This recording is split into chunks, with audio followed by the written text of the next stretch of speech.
Hello বন্ধুরা, আশা করি সকলেই ভালো আছেন। তো আজকে আমরা কথা বলবো বাংলাদেশ এবং শ্রীলঙ্কার প্রথম টি-20 ম্যাচের ব্যাপারে। তো বাংলাদেশ কিন্তু ওয়ানডে সিরিজ হেরে গেছে 2-1-এ। তো এখানে এই সিরিজ দিয়ে চাইবে কিন্তু কামব্যাক করতে।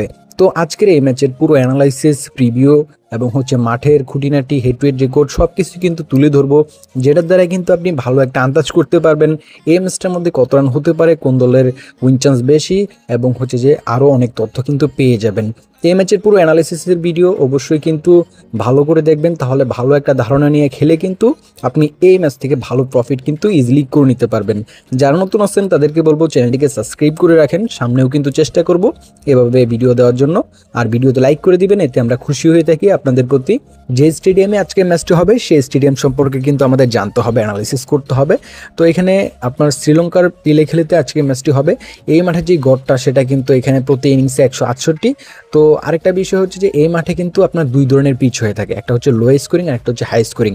যখন এখানে ব্যাটিং পিচ ব্যবহার করা হয় তখন কিন্তু রানটা মোটামুটি ভালো হয়, আর যখন এখানে বোলিং পিচ ব্যবহার করা হয় তখন কিন্তু রানটা অনেকটাই কম হয়। তো এই মাঠে আপনার দুটি টিমের যদি আমরা তুলনা করি, শ্রীলঙ্কা এবং বাংলাদেশ যে আগে ব্যাট করুক, এখানে আহামরি যে বড় স্কোর সেটা কিন্তু আমরা দেখতে পারবো না। অনেকটাই পসিবিলিটি আছে, তার মূলত কারণ এটাই, বাংলাদেশ এবং শ্রীলঙ্কা তাদের যে টি-20 ব্যাটিং লাইন আপ সেটা কিন্তু এতটা ভালো না। এরা কিন্তু অ্যাভারেজ করে রান করে থাকে। আশা করতে পারেন শ্রীলঙ্কা আগে ব্যাট করলে এই ম্যাচটার মধ্যে 160 রান প্লাস হয়ে যাবে, আর বাংলাদেশ আগে ব্যাট করলে 150 রান প্লাস হয়ে যাবে। এদের থেকে হাই স্কোরিং আশাটা করা কিন্তু বোকামি হবে, কারণ এরা কিন্তু টি-20-র মধ্যে এতটা বড় মানের টিমের মতো না যে প্রত্যেকটা ইনিংসেই ইংল্যান্ড, অস্ট্রেলিয়া, ইন্ডিয়া, আফ্রিকা এদের মতো বড় রান করবে। এরা কিন্তু বলতে গেলে রানটা সবসময় অ্যাভারেজ গড়ের মধ্যেই থাকে, 160, 70 বা 80 এরকম। তো আজকে ম্যাচটার মধ্যে আমার কাছে মনে হয় মোটামুটি অ্যাভারেজ গড় একটা রান থাকবে যে আগে ব্যাট করুক। তবে শ্রীলঙ্কা আগে ব্যাট করলে রানটা মোটামুটি একটু ভালো হবে বাংলাদেশের তুলনায়। তার পাশাপাশি এখানে যদি আমরা দেখি, এই মাঠে কিন্তু আপনার স্পিন বোলারের চাহিদা বেশি। আপনি লক্ষ্য করবেন হাসারাঙ্গা, তিকসানা, তারপরে এখানে বাংলাদেশের যে আপনার আমাদের রিশাদ হোসেন আছে, এরকম ভালো ভালো যারা স্পিনার আছে তারা কিন্তু এখানে খুবই ভালো বোলিং করবে, কারণ এখানে কিন্তু আপনার ভালো বোলিং হয়ে থাকে। স্পিনাররা কিন্তু ভালো সহায়তা পায় এই পিচের মধ্যে ভালো বোলিং করার জন্য। তো যেই টিমের মধ্যে ভালো মানের স্পিন বোলার থাকবে তারা কিন্তু এই ম্যাচে এগিয়ে থাকবে উইন চান্সের দৌড়ে।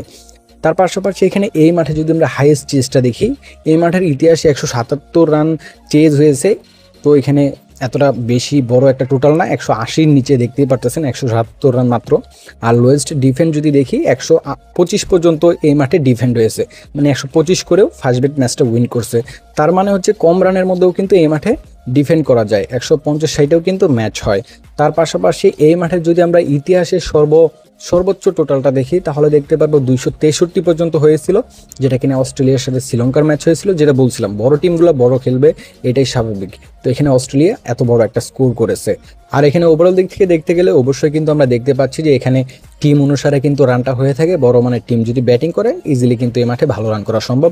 যেহেতু বাংলাদেশ শ্রীলঙ্কার মতো টিম, সেহেতু আমার কাছে মনে হয় অ্যাভারেজ করে একটা রান হবে। বড় রান হলেও এটা চান্সটা খুবই কম। হেড টু হেড রেকর্ডটা আমাদেরকে দেখতে হবে, রিসেন্টলি ফর্ম দেখতে হবে। তো এখানে বাংলাদেশের যে রিসেন্টলি 5টা ম্যাচের টি-20 ফর্ম সেটা কিন্তু খুবই খারাপ, একদমই বাজে। 5টার মধ্যে 5টাই হারছে। আর এখানে শ্রীলঙ্কার একটু ভালো আছে, তবে অন্যান্য টিমগুলোর তুলনায় অনেকটাই খারাপ। 5টা ম্যাচের মধ্যে 2টা উইন, 3টা ম্যাচে হারছে। তো এখানে টি-20-র মধ্যে যদি দেখেন, এখানে কিন্তু অবশ্যই রিসেন্টলি যে ফর্মটা সেটা কিন্তু শ্রীলঙ্কার ভালো, বাংলাদেশের তুলনায় কিন্তু তারা এগিয়ে থাকবে। তার পাশাপাশি এখানে হেড টু হেড রেকর্ডটা, এখানে দুটি টিমের টি-20 ইতিহাসটা যদি দেখি ইন্টারন্যাশনাল, তাহলে দেখতে পারবো 17টা ম্যাচ হয়েছে দুটি টিমের মধ্যে। 17টা ম্যাচের মধ্যে টি-20 11টাই এখানে আপনার শ্রীলঙ্কা উইন করেছে, 6টা ম্যাচ বাংলাদেশ উইন করেছে। তো হেড টু হেড রেকর্ডেও কিন্তু এখানে আপনার শ্রীলঙ্কা এগিয়ে। তো এখানে বুঝতেই পারতেছেন রিসেন্টলি ফ্রম শ্রীলঙ্কার ভালো, শ্রীলঙ্কা এগিয়ে, হেড টু হেড রেকর্ডেও তাদের দাপটটা বেশি। তো এই ম্যাচের মধ্যে কিন্তু ফেভারিটের যে percentage, head to head record, recently from, সব দিক থেকেই কিন্তু পাবলিকের ডিমান্ড, এখানে কিন্তু শ্রীলঙ্কার পাল্লাটা আমরা অনেকটাই ভারী দেখতে পারবো। তাদের উইন চান্সটা কিন্তু এই ম্যাচে অনেকটাই বেশি থাকবে। আর তার পাশাপাশি বাংলাদেশে কিন্তু এই ম্যাচটা উইন করতে পারবে যদি ভালো খেলতে পারে। আর অবশ্যই এখানে শ্রীলঙ্কার যে স্পিন বোলারগুলো আছে তাদেরকে যদি ভালোভাবে খেলতে পারে বাংলাদেশ টিম, ভালো একটা ব্যাটিং করে ভালো একটা স্কোর দাঁড় করতে পারে, তাহলে আমার কাছে মনে হয় বাংলাদেশ বোলিং দিয়ে এখানে জিততে পারবে ম্যাচটা। তো ভালো দেখবেন সকলেই। এভাবে অ্যানালাইসিস পাওয়ার জন্য অবশ্যই আপনি আমাদের চ্যানেলটিকে সাবস্ক্রাইব করে রাখতে পারেন, ভিডিওতে লাইক করে আমাদের পাশেই থাকতে পারেন, আমাদেরকে উৎসাহিত করতে পারেন। ভিডিওতে লাইক করলে কিন্তু আমরা খুশি হয়ে থাকি আপনাদের প্রতি। তো ভালো দেখবেন সকলেই। আল্লাহ হাফেজ।